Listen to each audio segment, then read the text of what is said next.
설계로 볼 때 두 개의 위에 양 하나인 것. 이것이 이제 그 우레를 뜻해요. 그래서 보통 암기할 때 보면 아래쪽에서 우레는 좀 강하잖아. 그죠?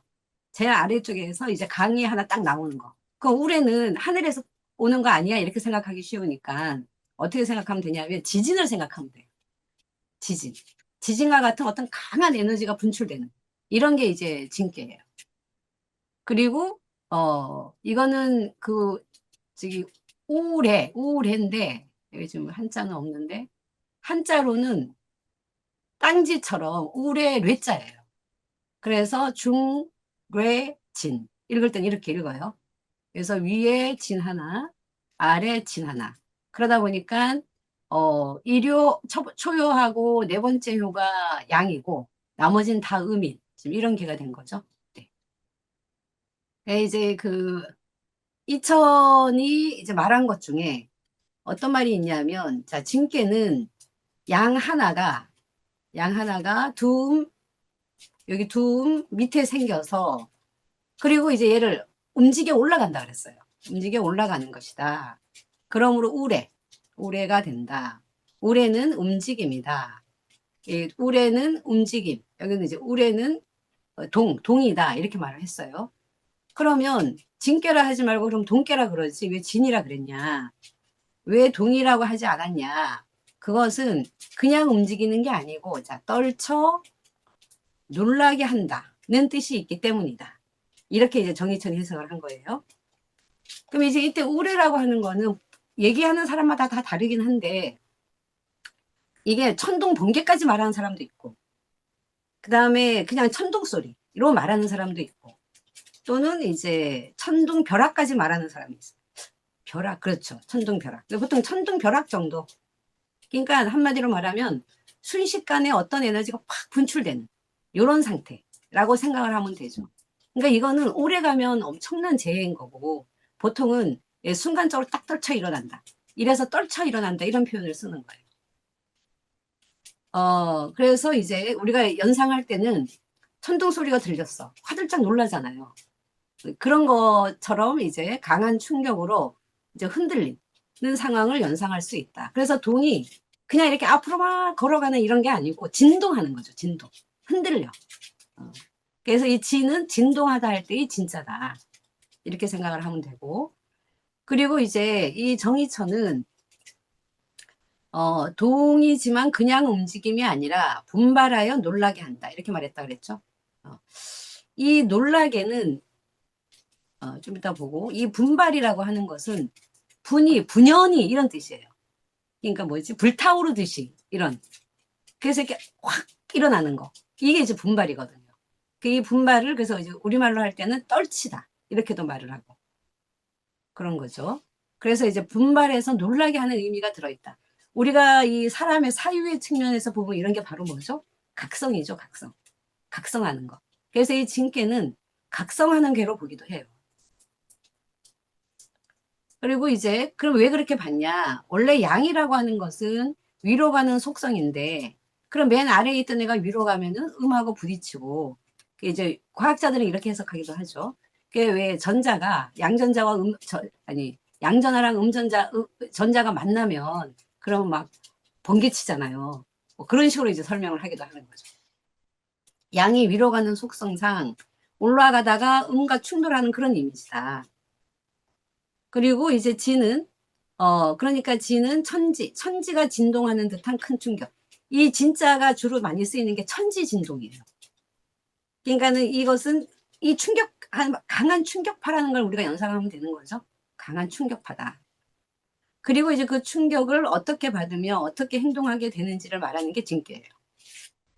그럼 우리가 다시 한번 이제 근데 보통 진계 이러면 진을 대표하는 한 글자 키워드를 말하면 보통 동자를 말하거든요. 그래서 이제 아까 여기서도, 우레는 동이다. 이렇게 말을 한 건데, 그럼에도 이 동이 그냥 동은 아니라는 거죠. 그럼 가만히 생각해 보면, 우리가 움직임이라 그럴 때 운동이 있죠, 운동.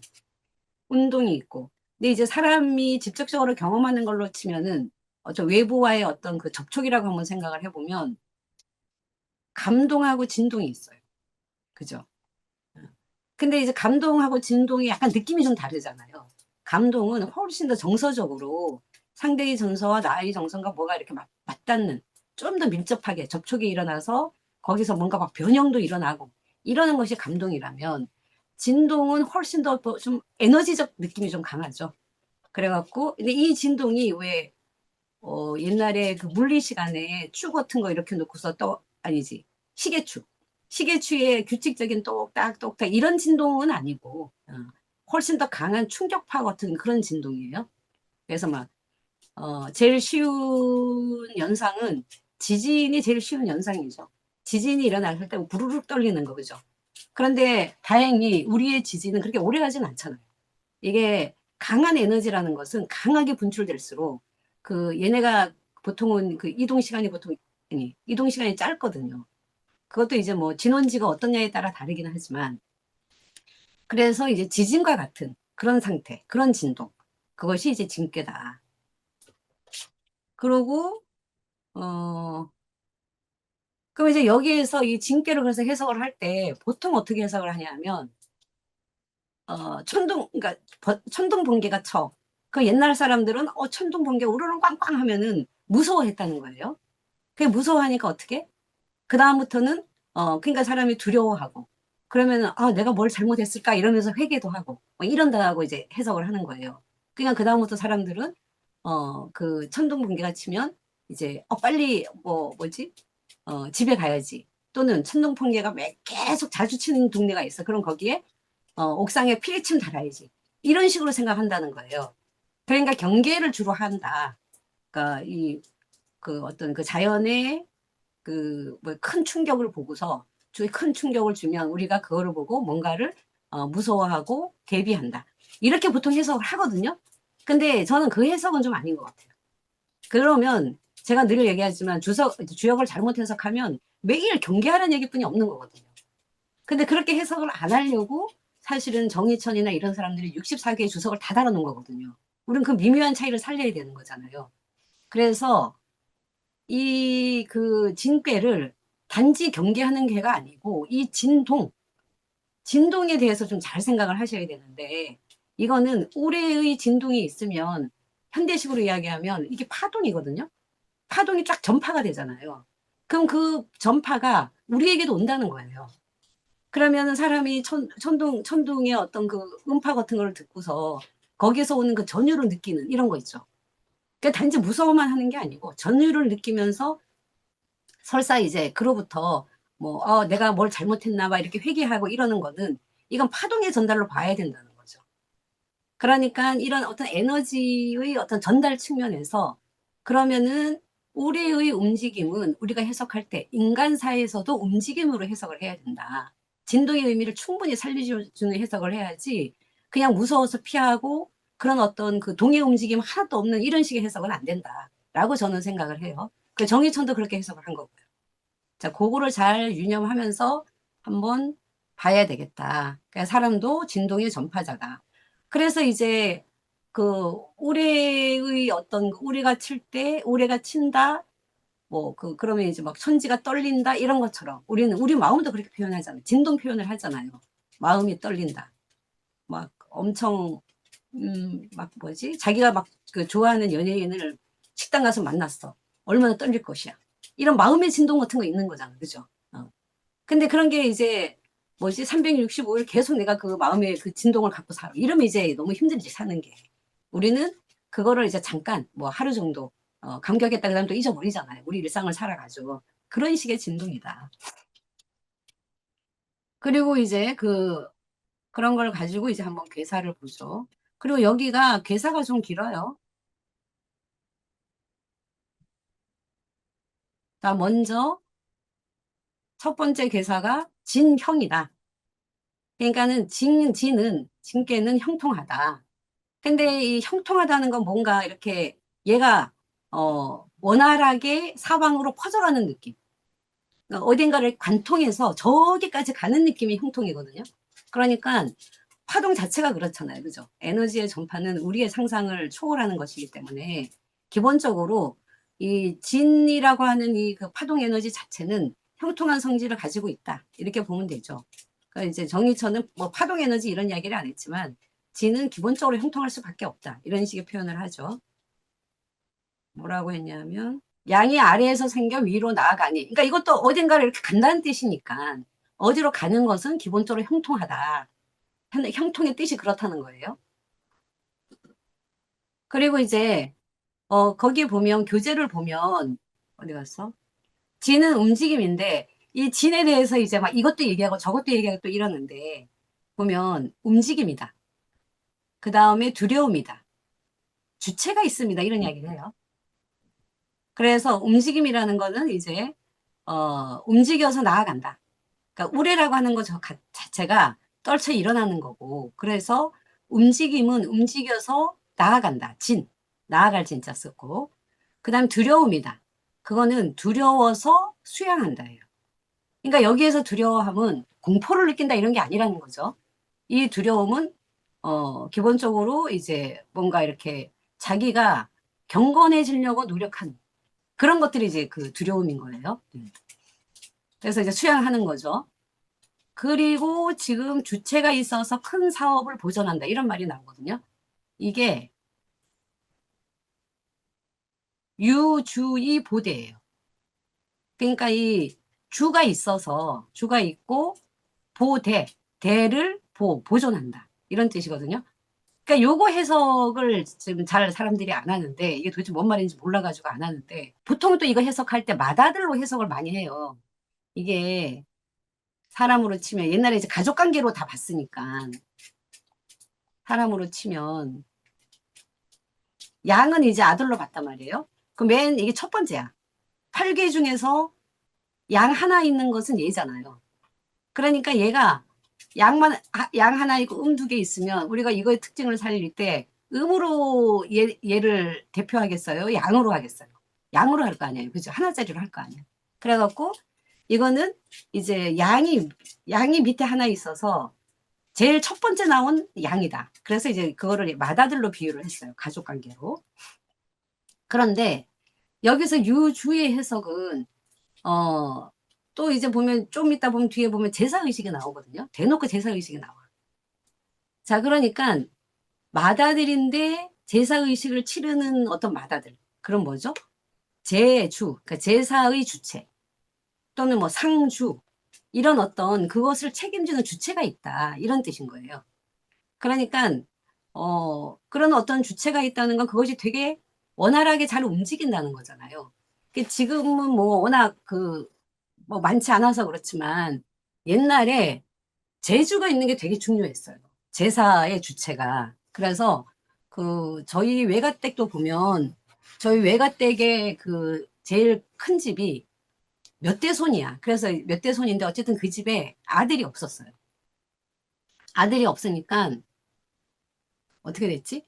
자기 아들이 없으니까 동생의 아들의 아들을 자기 아들로 호적에 올려요. 그러니까 옛날에 이 사람들은 이 세습사회였기 때문에 장자 세습사회였잖아요. 그러니까 제사를 잘 지켜나가는 것이 진짜 큰일이었던 거예요. 그래서 이 유주라고 하는 건 그만큼 뭔가 계속 이어지는 어떤 일들을 책임지는 사람.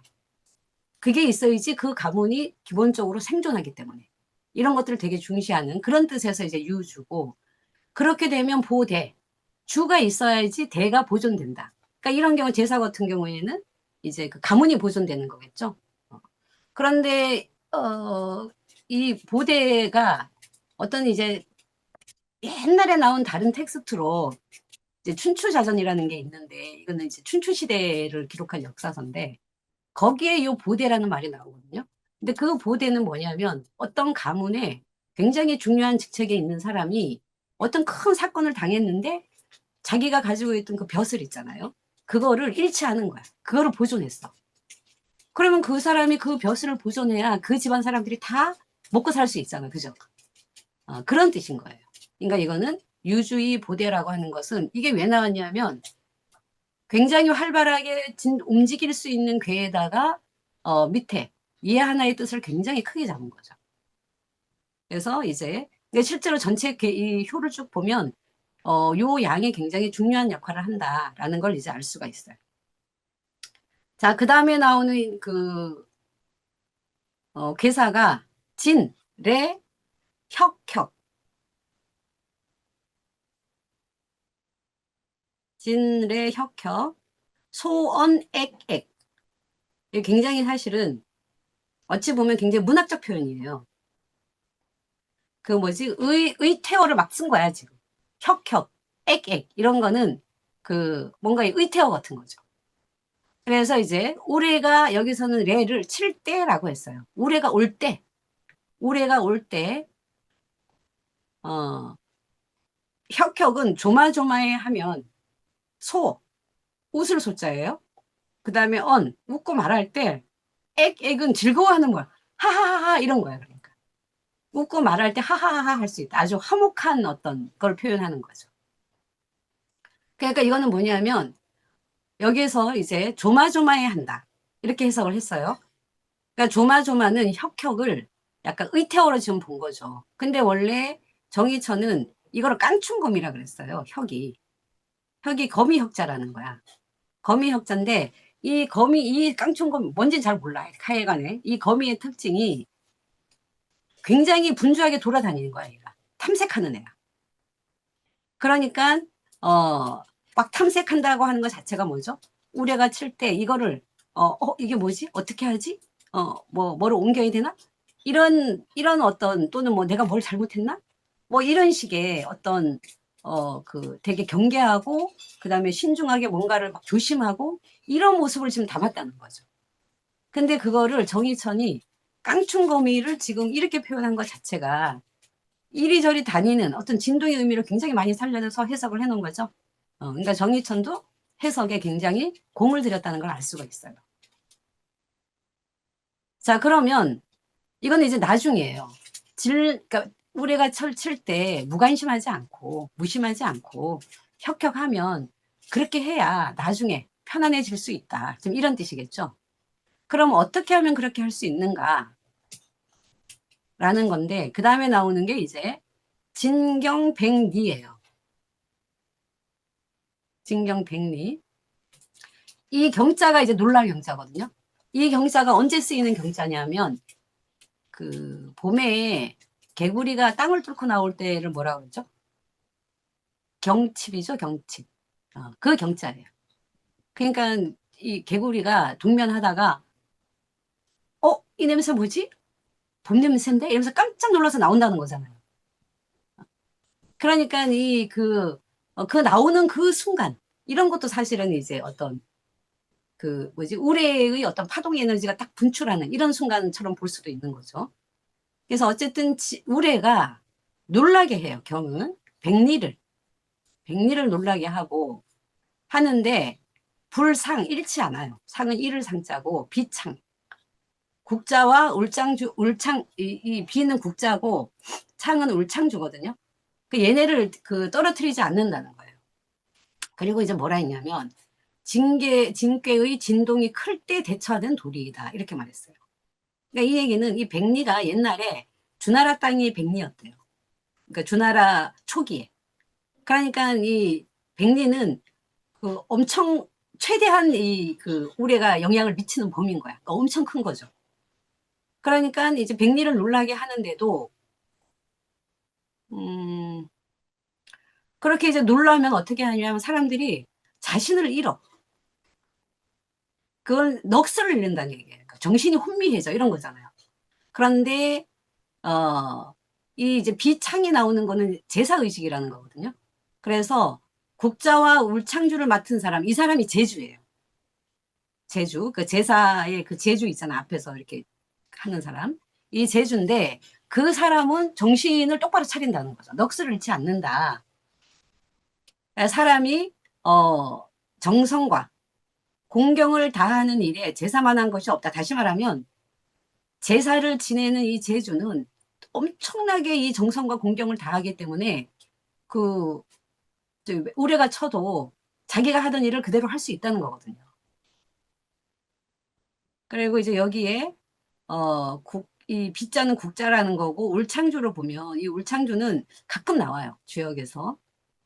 이게 강신이라 그래갖고 신이 강님은 위에서 이렇게 내려온다는 거거든요. 귀신 조상님이 하늘에 사시다가 이제 식사하세요 이래갖고 이제 내려온다는 거야.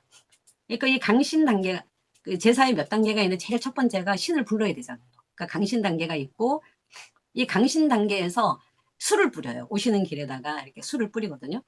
그때 뿌리는 술이 올창주래요. 올창주가 이게 담근 술인 거죠. 그러니까. 그리고 이제 그거 할 때 신을 지금 모셔야 되니까 거기 온 신경을 집중하고 굉장히 정성스럽게 해야 되는 거죠. 온 마음을 다해야 돼. 그래서 정성과 공경의 마음을 다해서 했기 때문에 무례가 이제 뭐 엄청나게 진동을 해도 그것을 그 자기가 하고 있는 일을 또는 정신을 놓치게 할 수 없다는 거죠. 그러니까 이 지금 신을 맡는 이 일이 다른 어떤 것보다 엄청나게 정성스러운 일이었고, 그러면 사람이 이런 정성스러운 일이 있으면은 정성스럽게 뭐를 하고 있으면 우레가 쳐도 그것에 정신을 빠지지 않는다. 약간 이런 지금 개념으로 쓰는 거죠. 그러니까 진의 때에 대처하는 최선의 가장 좋은 길이 지금 이 길인 거죠. 이렇게 생각을 해볼 수가 있어요. 그러니까 앞에서는 진례 혁혁이었잖아, 그죠? 이때는 이제 그 뭐지 우레가 온다는 거잖아요. 그래서 이거는 뭐 이렇게까지 해석은 안 해도 되는데 지금 여기는 우레가 온다 그러고 그러니까 이 온다고 하는 거 나에게 우레가 온다 이거의 의미를 좀 잘 살려보면 그 예를 주목해서 보면 그 우레가 나한테 온다는 거잖아, 그죠? 그러니까 이 파동 에너지가 내게로 전달된다 이런 개념으로 우리가 한번 생각해 볼 수 있다는 거예요. 그러니까 그 파동을 내가 진지하게 받아들이느냐 이런 게 굉장히 중요하다는 거죠. 그 얘기는 저 에너지가 오는데 우리 현대식으로 이야기하면 내 에너지하고 얘네가 중첩이 될 수도 있고 얘네가 소거가 될 수도 있어요. 이 에너지가 잘 맞으면 공명이 일어날 수도 있어. 에너지들이 어떻게 만나냐가 굉장히 중요하단 말이에요. 근데 우리 인간은 기본적으로 다 우리 파동 에너지 갖고 있거든요. 우리 다 파동의 존재들이야. 근데 이제 파장이 엄청 긴 거지. 그러니까 이럴 때 이제 우리는 그 파동의 에너지가 내게 전달이 될 때 이걸 어찌할 것인가.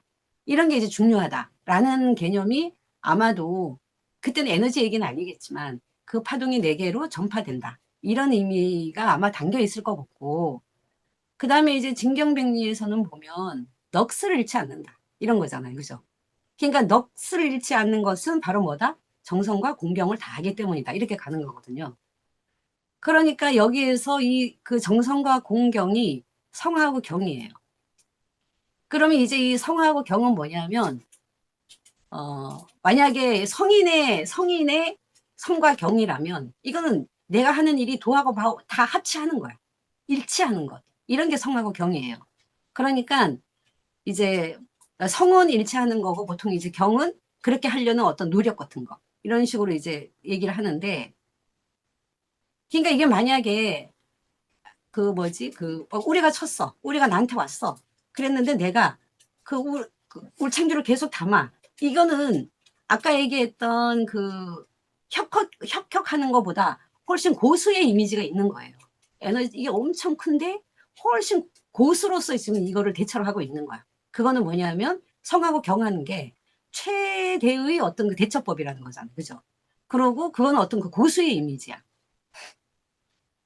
그 고수는 뭐냐면 이제 그 도하에 일치하는 어떤 자세를 갖는 것처럼 여기선 에너지가 뭔가 나한테 와서 나한테 흡수가 돼서 내 몸에서 뭔가 이상 반응이 안 일어난 거야. 약을 먹었는데 이상 반응이 안 일어난 거와 똑같다는 거예요. 그러니까 이건 어떤 에너지의 일치 같은 게 지금 있는 거죠. 왜 그런 거 있잖아요. 만약에 이제 막 이런 이미지는 어떤 거냐면 추락하는 차가 있어. 그때 가장 덜 다치는 사람이 잠자고 있던 사람인 거 알죠? 몸이 차하고 같은 속도로 이제 같이 굴러. 근데 물론 이제 구를 때 이 붕 떠가지고 막 차에 부딪히고 이러니까 다치는 거지. 그러니까는 어 어떤 움직임이 있을 때 내가 그 움직임과 일치해서 움직이면 사실 큰 위험은 없다는 거예요. 이런 게 어떤 일치의 개념이거든요. 그러니까 천둥 소리가 막 울릴 때 그 음파를 내가 흡수를 해서 내 몸에서 그 에너지가 뭔가 일치가 됐어. 이렇게 되면 그러면은 일치가 되면 나는 그 에너지를 못 느끼는 거죠. 그러니까 나한테 흡수가 내게 됐기 때문에. 뭔 개념인지 알겠죠? 그래서 이제 뭐 흔히 말하면 뭐지? 관성의 법칙 같은 게 적용이 되는 거지. 그래갖고 와도 오는 줄도 모르는 이런 거예요. 그 여기 또 굳이 또 제사의식의 강신 단계를 얘기한 걸로 보면 이런 식으로도 볼 수 있죠. 이 강신이 조상님에게 어서 오세요 하는 단계라 그랬잖아요. 우레가 오는 것도 뭐죠? 우리한테 어서 오세요 이렇게 되는 거지. 그러니까 무리하지 않게 어서 오세요라고 말할 수 있는 단계. 이거는 굉장히 고수의 단계다.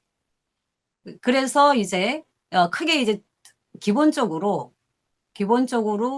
이제 굉장히 혁혁해서 이거를 어떻게 해야 될까 잘 대처하고 하도록 탐색하고 이런 단계도 있고 이런 것도 필요하고 그 다음에 이제 더 중요한 거는 내가 정성과 공경을 어떤 일에도 어떤 정성과 공경을 다하는 근데 이거는 제사 지낼 때도 있지만 이건 사실 수양이 필요한 거거든요. 그러니까 이런 수양을 그 갈고 닦은 어떤 실력이 있는 이런 고수들의 대처법인 거죠. 자, 그러면 초구 볼게요. 초구는 교재를 보면 진례 혁혁 후 소원에게 길 이게 괴사하고 거의 비슷하죠. 어, 괴사에서는 뒤에 이제 제사 지낸 것까지 나왔지만 그 앞부분이 지금 비슷한 거죠. 그리고 이제 이 초구에 친절하게 진례 혁혁 후 후자를 지금 집어넣어줬어요. 그죠? 그러니까 이거는 어 거기 그 이제 얘가 초구가 징계 전체의 주제효다. 이런 걸 우리가 알 수가 있죠. 그 초구가 아까도 제가 그 제일 아래에 있는 이 양이 중요하게 취급이 된다라고 했는데 그런 것만큼 이 작은 뭐지 팔괘에서도 이 첫 번째 양이 이제 어떤 뭐랄까 가장 중심이 되는 어떤 그 주제가 되는 것인데 전체 6회계로 보더라도 이것이 이제 이 전체를 대표하는 효다. 그래서 이걸 이제 주제효라 그런 거예요. 그리고 이거는 우레를 맞는 기본 자세가 이러해야 된다. 혁혁해야 된다. 이렇게 본 거고요. 그런데 거기 저기 해설 중에 정리천 해석 중에 두 번째 줄에 보면 만일 두렵게 여겨서 이런 얘기가 있죠. 두렵게 여긴다는 게 이 원문이 이거예요. 공구. 그래서 공구한다는 말을 옛 어른들은 그냥 일상어처럼 썼어요. 그러니까 신중하게 두려워해서 신중하게 행동한다. 이런 걸 이제 공구한다 그래요. 이거 막 공포스럽다 이런 거 아니에요. 그 다음에 보면 두루 돌아보고 염려하여 조마조마해 하며 이렇게 돼 있거든요. 두루 돌아보고 염려하여 이게 두루두루 돌아보고 이게 어떤 그 깡충거미의 이미지라 그랬잖아요. 그죠? 막 돌아다니면서 두루두루 보는 이게 지금 원문이 이거예요. 이 주자가 주역할 때 주자인데 이 주자는 주나라 할 때 주자이기도 하거든요. 그래서 주역을 주나라의 역이다 이렇게 보기도 하고 근데 이 주자가 논어에서도 나오는데 이게 두루 주자예요. 두루두루 이런 뜻이에요. 그래서 그 주역을 두루두루 어디에나 통용되는 역이다 이렇게 해석하시는 분들도 있어요. 그 주자고 그 다음에 이제 두루 여기 요건 고하고 려자거든요. 그러니까는 이 두루두루 고는 회고하다 할 때 고자예요. 그래서 이제 돌아보고 생각하고 염려하고 이런 거죠. 그래서 혁혁한다는 것이 바로 이런 뜻이라는 거예요. 두렵게 여겨서 두루두루 돌아보고 염려해서 이런 거라는 거죠. 그러고 이금 초구는 그래서 이제 길하다 그래요. 길하다. 그러니까 만약에 우레가 왔을 때 내가 혁혁할 수 있다면 그 혁혁할 수 있는 것은 우레의 움직임에 맞추어서 나도 움직인다는 뜻이기 때문에 그 진동이 있는 그때에 나의 진동도 그에 맞출 수 있으면 길하다. 이런 어떤 약간 일반적인 의미로 읽을 수도 있다는 거예요. 그 다음에 625는 진레려, 려자는 이게 사나울 려자예요. 이 려자도 주역이 많이 나와요. 그러니까는 우레가 오는 것이 사납다 이렇게 해석을 했어요. 그러니까 우레가 지금 세게 오는 거야 지금. 좀 사납게 와. 억은 여기에서 지금 어디에 해당하냐면 여기 염려하는 거. 헤아리다. 헤아리는 것 자체가 뭔가를 이렇게 막 염려해서 신중하게 생각하는 이런 게 이제 헤아림이거든요. 그래서 이 억자가 헤아리고 뭐를 그 패는 조개 패자여가지고 이건 재물을 뜻한다. 그래서 이제 재물을 잃을 것을 염려해서 구릉 아홉 언덕 릉은 이제 언덕 릉자예요. 그래서 9개의 언덕에 우는 그 어조사예요. 뭐뭐에 이 제자는 오를 제자예요. 아 그래서 아홉 언덕에 오르니 물 제가 여기 출이라고 돼 있는데 축이에요. 축 조칠 축.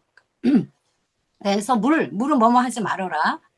쫓지 말면 7일 득, 7일 만에 득, 얻을 것이다. 이렇게 돼 있어요. 이 진례려라고 하는 것은 이제 이 우레가 되게 사납게 와. 그 얘기는 어디 갔냐면 초구가 올라가며 유기화하고 부딪힌다 이런 표현을 써요. 초구가 맨 아래에 있는 애가 이제 위로 양이어서 이제 올라가는데 올라가다 보니까 음하고 부딪혀. 그래가지고 이 얘기는 굉장히 진원지에서 가깝다는 거예요. 지금 지진이 일어났는데 진원지에서 굉장히 가까웠기 때문에 이게 세다는 거야. 지진이. 그렇게 이제 상상을 해보면 되는데 그런데 이제 여기서 뭐라 하냐면 이 그 6이는 특히나 이제 진교에서의 중의 자리가 굉장히 중요하거든요. 그러니까 중의 자리가 철인신을 잘할 수 있는 자리예요. 이따 오요에서도 보겠지만 그 정희천의 해석을 보면 중에 대해서 굉장히 긴 해석을 해놔요. 그만큼 이제 중이 중요한데 왜냐하면 우리가 생각해 볼 수 있잖아요. 진동 자체가 어떤 그 왔다 갔다 하는 움직임인데 거기에 잘 맞추면 아까 제가 그랬죠. 그거가 잘 맞추면 그러면 무탈한 거거든요. 그러니까 그렇게 잘 맞추는 것 자체가 중이라고 그랬죠. 중이라고 하는 것은 그냥 가운데가 아니라 잘 맞추는 거다. 적합하게 맞추는 것. 그래서 주로 이제 처신의 의미로 많이 쓰이죠. 그러니까 이 유기가 가지고 있는 어떤 중정한 덕이 변화에 적합하게 맞춘다. 이런 의미이기 때문에 그래서 이제 그 뭔가 이 625가 크게 큰 문제를 안 일으킬 수 있는 그런 효가 되는 거죠. 그 얘기가 이제 앞에 설명이 나와 있고 어, 억상패 부제르 제우구rum. 그러니까 이 근데 이제 이 억을 그 다른 사람들은 보통 이제 매우 크다 이렇게 해석을 해요.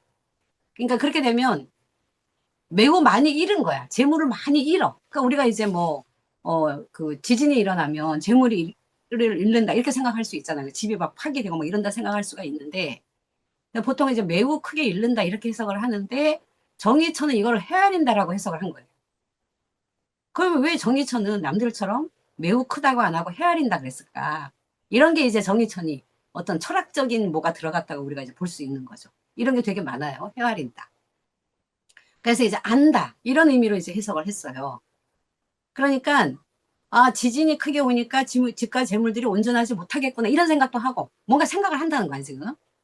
그러니까, 지진이, 굉장히 큰 지진이 왔어. 그런데, 집이 무너지겠지. 그리고, 그러면은 내가 그 재물에 그런데 집착하지 말아야지. 왜냐하면 집을 지키기 위해서 어떻게 한다. 이렇게 하지 않는다는 거거든요. 그러니까, 재물에 집착하지 말아야겠다. 그런데 동시에 재물은 잃지만 이거는 지켜야지. 이런 것까지 생각이 간다는 이게 헤아림이에요.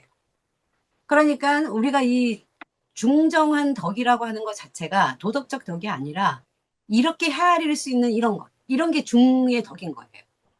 그래서 이제 잘 맞출 수 있는 이런 것들을 순간적인 판단대로 해낸다는 거죠. 그리고 이제 여기서 구는 거듭이라고 지금 정희천이 그랬는데 구가 왜 구중궁궐 있죠. 구중궁궐 할 때가 이 구자예요. 9개나 9개는 옛날에 생각할 때 십진법에서 끝의 수가 9잖아요. 그러니까 9는 많은 거거든요. 그래서 옛날에 왜 궁정 같은 거 보면 왕궁 보면 99칸 막 이러잖아. 그죠? 99개를 지나가야지 막 이런 거잖아. 그러니까 여기에서도 구릉은 언덕이 계속 이어져서 많은 거야. 그래서 매우 높은 언덕. 이렇게 이제 우리가 퉁쳐서 생각할 수가 있죠. 그러니까 매우 높은 언덕으로 이제 그 오르는 거야. 한마디로 말하면 이거는 피한다는 뜻이에요. 지진이 발생했는데 그곳으로부터 멀리 피한다는 거야. 아, 내가 집을 잃어버릴까봐 이게 어떻게 마련한 집인데 안 돼. 집 지켜야지 이러면서 막 와르릉 하는데 뭐지? 그 막 무너져 내리는 그 집을 막 붙들고 막 뭐지? 보수하려 그러고 전자레인지 떨어지는데 그거 막 주워서 올릴라 그러고 이러지 말라는 거죠. 그러니까. 그러니까 아예 멀찌감치 피하라는 거야. 그런데 그럼 멀찌감치 피하는 것은 이게 진동하고 무슨 상관이 있냐 이렇게 생각할 수도 있잖아요. 그러니까 이것도 피하느라고 움직이는 거잖아. 그죠? 그러니까 이런 것도 굉장히 그냥 막 우리가 막 현대식으로 봐서 파동 에너지로 보면 이것도 어떤 그 파동 진동의 형식인데 파장이 굉장히 긴 진동이라고 생각해 볼 수가 있죠. 피하는 거는 그러니까 굉장히 회의적이고 부정적인 뭐가 아닌 거예요. 그리고 이제 물축 7일득. 자, 이거는 물축은 쫓지 말라. 그리고 그 정리천이 그 해석에서 뭐라 했냐면 축은 축은 대상에게 나아가는 것이다 이런 말을 했어요.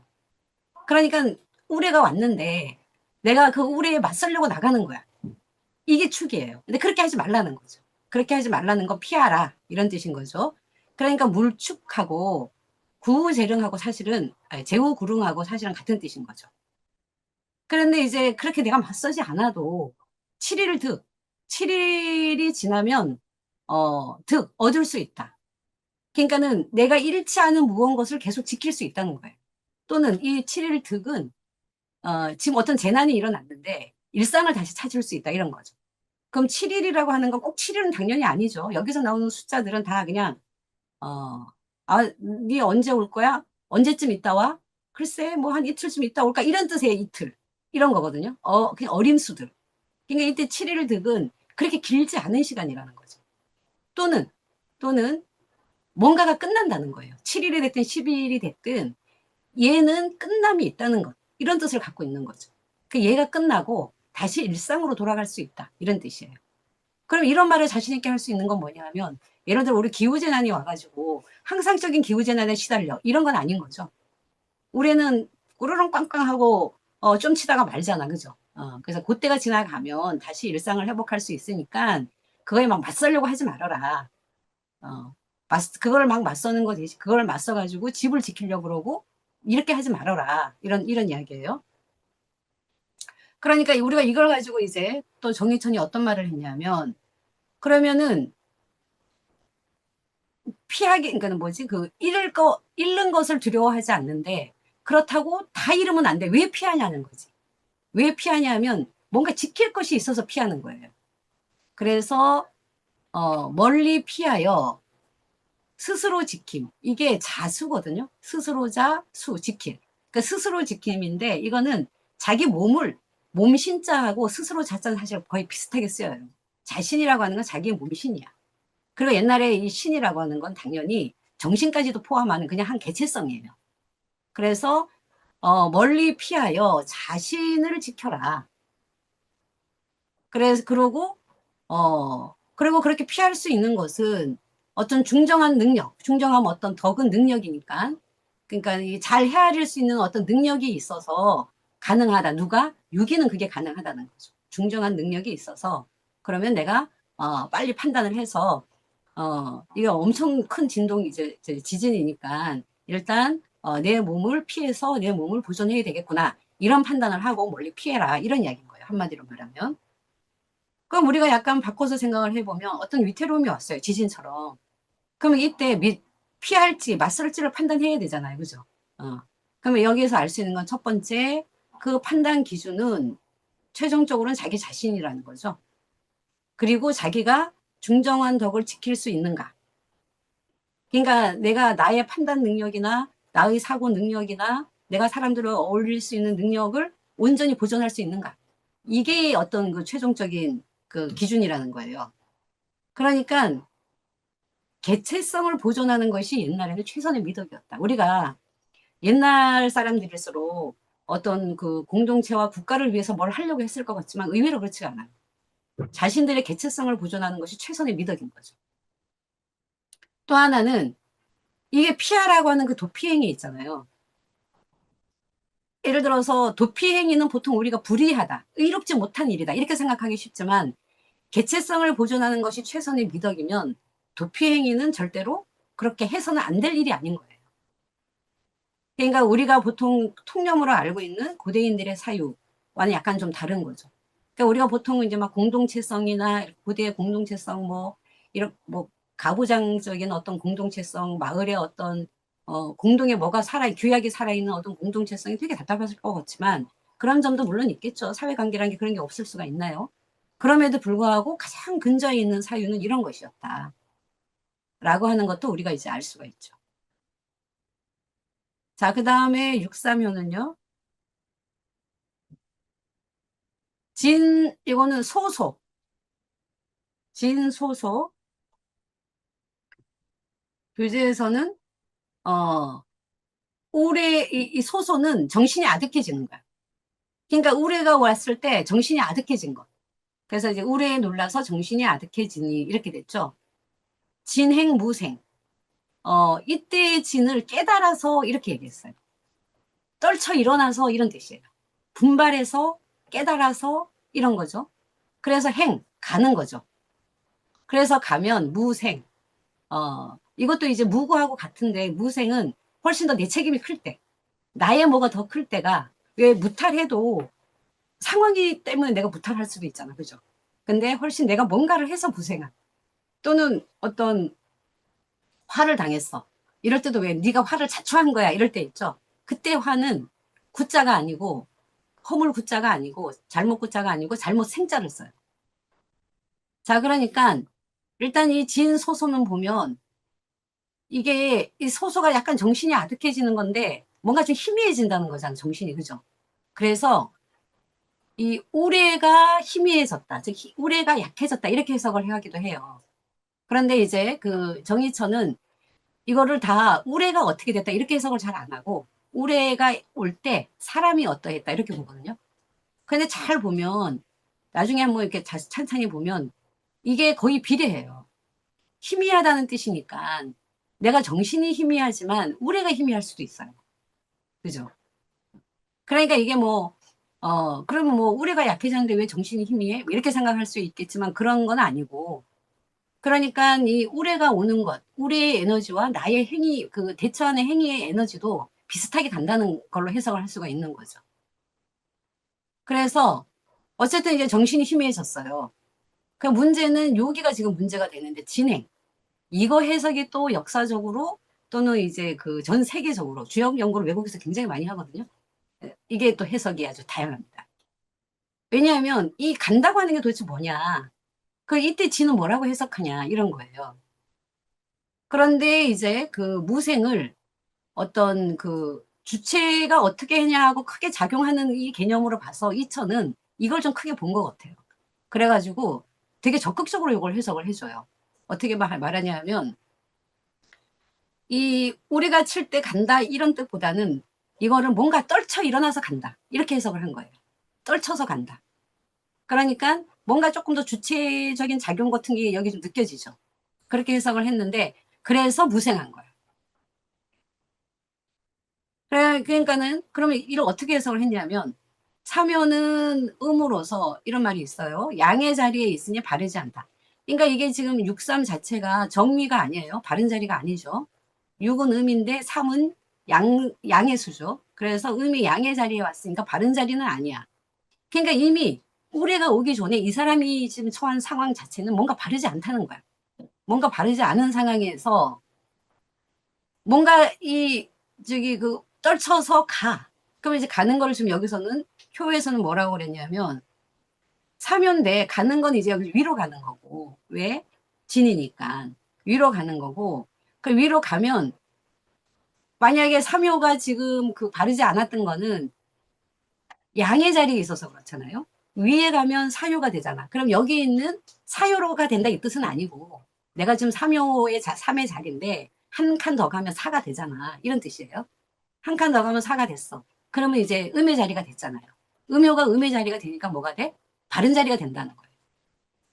그러니까 여기 나오는 그 효사가 있는 이 구사가 된다는 뜻은 아니에요. 그러니까 이게 말하는 거, 이건 약간 비유적으로 말을 한 건데, 지금 내가 있는 상황이 그렇게 영위한 좋은 상황이 아니야.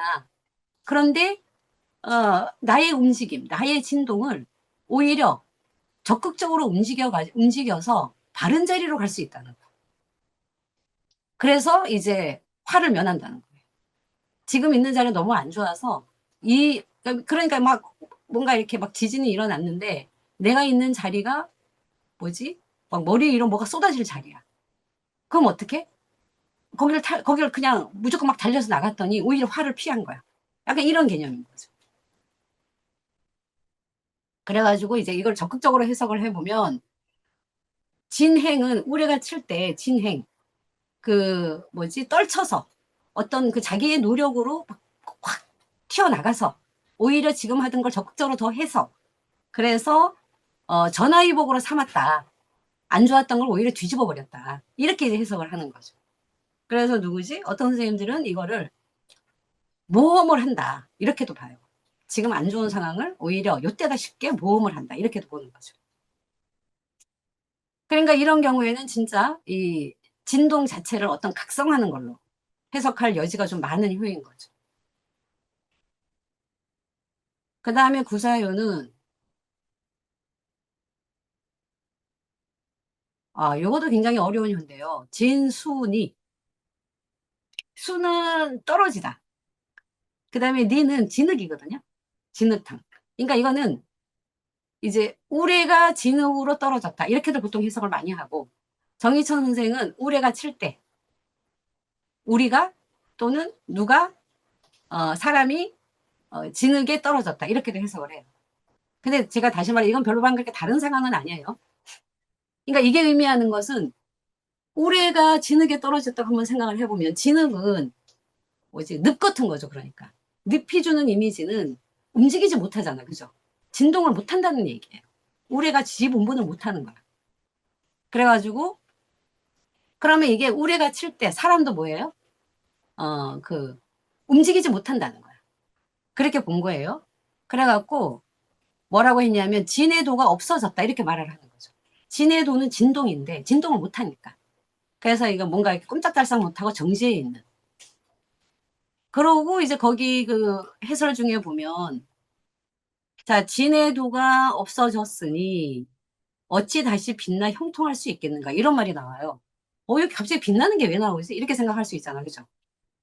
이게 이제 요거를 해석한 또 하나의 그 해석이 상전이 있다 그랬잖아요. 거기에서 이런 해석이 있어요. 빛나서 형통할 수 없다. 이런 해석이 있으니까 이제 이거를 갖고 온 건데, 이런 말이 왜 나오는 걸 한번 생각을 해보면, 구조적으로, 원래 이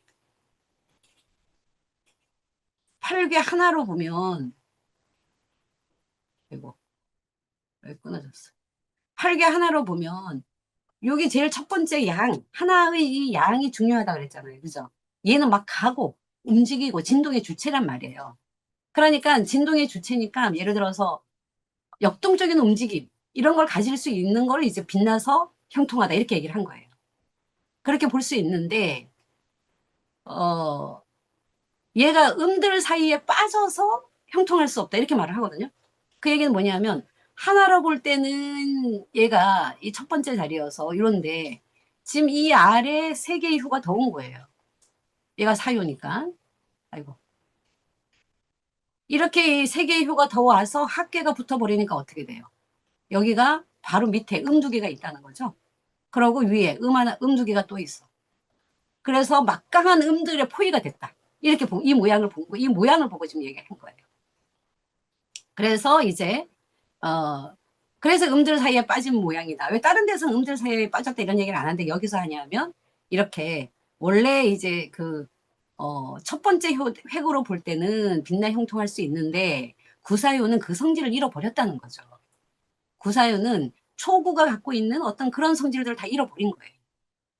그런 얘기예요. 그래서 얘는 꼼짝달싹 못한다. 그럼 당연히 기륭은 어떻겠어요? 흉하겠죠. 뭐. 그죠? 크게 흉할 거겠죠. 자, 그 다음에 이제 6, 5, 5효. 자, 5효는 보면 진, 왕래, 려, 억, 무상, 유사 이렇게 돼 있어요. 이거 아까 어디하고 비슷하죠? 이게 여기 보면 여기 려 나오고 그죠? 려 나오고 억 나오고 상 나오고 그죠? 어. 그러니까 이것도 지금 오요가 그러니까 얘네는 지금 상하계를 되게 비슷하게 해석하는 면이 좀 있어요. 진계에서는. 그래서 이요하고 이제 이요하고 똑같이 가운데 효고 그러니까 근데 대신에 오효는 이제 왕래라고 해서 더 위아래가 좀 풍부해진 걸 표현을 하죠. 그리고 뭐라고 했냐면 세상의 이치 가운데 알맞은 중이에요.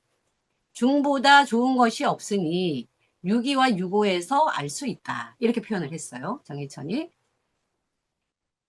그러니까 그래서 이제 진동하는 것 자체가 중의 덕목하고 같다. 이런 이야기고.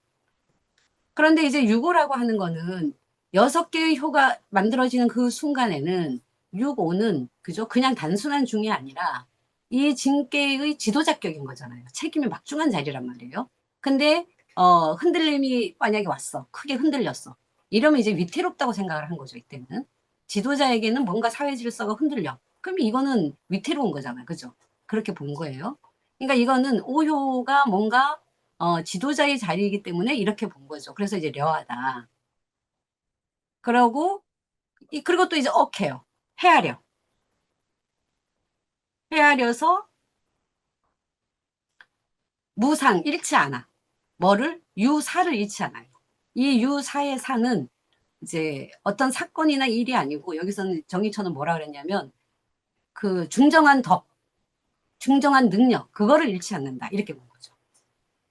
그러니까 이게 때는 진계의 때에 뭔가 이렇게 흔들림이 있고 이게 좀 스케일이 좀 커져 사회의 어떤 큰 스케일로 가가지고 뭔가 이렇게 그 유고 자체가 어디를 가더라도 막 흔들리니까 이게 그 좀 사나워 위태로워 여기서는 이제 위태로울 려자로 본 건데 위태로워서 근데 이제 헤아려서 그 오효가 가지고 있는 그 귀중한 중정의 덕을 잃지 않으면 어 잃지 않아야 한다. 그러면 이제 그래도 좀 괜찮다. 이렇게 본 거죠. 위태로움을 이길 수 있다. 이런 이야기가 좀 깔려 있는 거죠. 그 다음에 이제 또 상륙효를 한번 보면요. 상륙은 이건 색색이라고도 그러고 삭삭이라고도 그러는데 뭐라 그러겠지? 진삭삭, 진삭삭, 시확확. 이거 굉장히 막 문학적 표현이 좀 많이 의태어들이 많이 들어가 있죠. 어. 그러니까 이게 아마 이제 놀라운 모습을 막 표현하려니 이런 것 같아. 진삭삭. 이것도 뭔가 이렇게 의식이 좀 혼미해져. 흐릿해진 거야. 이 육삼하고 비슷하죠. 육삼하고 비슷해갖고 여기도 이것도 정신이 희미해졌다고도 보고 우레가 좀 희미해졌다 이렇게도 봐요. 우레가 칠 때 풀이 죽어서 삭삭 그 다음에 시 확확 눈을 두리번 두리번 하는 거야. 어디에 이렇게 초점을 못 맞춰. 엄청 불안해하는 모습인 거죠. 시 확확 이런 거 외웠다가 나중에 한번 써먹으세요. 시 확확 그 다음에 정흉 가면 흉하다. 그러니까 이게 육삼하고 표현은 비슷한데 아까는 무생 그러니까 가도 그죠? 진행 무생이었거든요. 그러니까 탈이 없다고 했는데 이번에는 가면 흉하대요. 이게 다른 점은 아까 그 육삼여 같은 경우에는 육삼여는 그 뭐지 가도 괜찮다라는 걸 설명하기 위해서 뭐라 그랬다 그랬죠? 제 이 상황이 너무 안 좋은데 네가 가면 오히려 바른 자리로 가는 것과 마찬가지여서 모험을 할 만하다 이런 거였는데 그렇게 하기에는 얘는 상륙이 너무 끝이라는 거야. 갈 데가 없다는 거예요.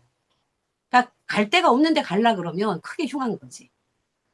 그런 이야기예요. 그 다음에 진, 부르기궁. 이거는 이제 우레가 기궁, 이 궁자도 몸신자하고 같아요.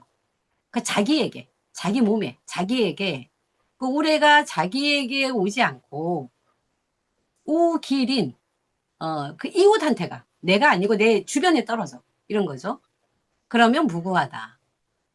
그러니까 이거는, 지금 이 그 앞구절은 이게 상륙효가 진께의 끝이어가지고, 그죠? 진동을 하는데, 진동이 여의치 않은 거예요. 그러니까 갈 데가 없어. 진동 자체가 좀 어려워. 자기의 진동이 좀 어려운 거죠. 그러니까 이 사람은, 자기의 진동은 어려운데, 그 주변, 이 진동 자체가 또는 우레가 그 주변에 꽂히는 걸 보면서, 아, 내가 저기 갈 데가 없구나. 그러니까 난 지금 가면 안 되겠다. 라고 하는 걸 자기가 알게 되면, 그러면 탈이 없을 거라는 거죠. 그러니까 자기 자신은 더 이상 갈 데가 없는 내가 진동이 여의치 않는 자리라는 걸 자기가 잘 모르는데 이웃을 보니까 알 수가 있는 거예요. 그래서 그걸 보고서 내가 뭔가 경계를 해. 이러면 이제 내가 탈이 없다는 거죠. 그 다음에 혼구 유언. 혼구. 이건 이제 혼구는 원래 혼인 상대거든요. 혼인할 상대인데 이 혼인은 옛날엔 다 동맹의 뜻이었기 때문에 이거는 친구예요, 친구. 친구라고 보면 되는데 그 친구들에게 유언, 말은 듣는다. 험담을 듣는 거죠. 쟤 왜 저래? 이런 말을 듣는다. 비난을 듣는다는 거죠. 그러니까 이거는 이제 정희천이 해석할 때는 뭐라고 했냐면 이게 약간 애매하긴 한데 한번 보면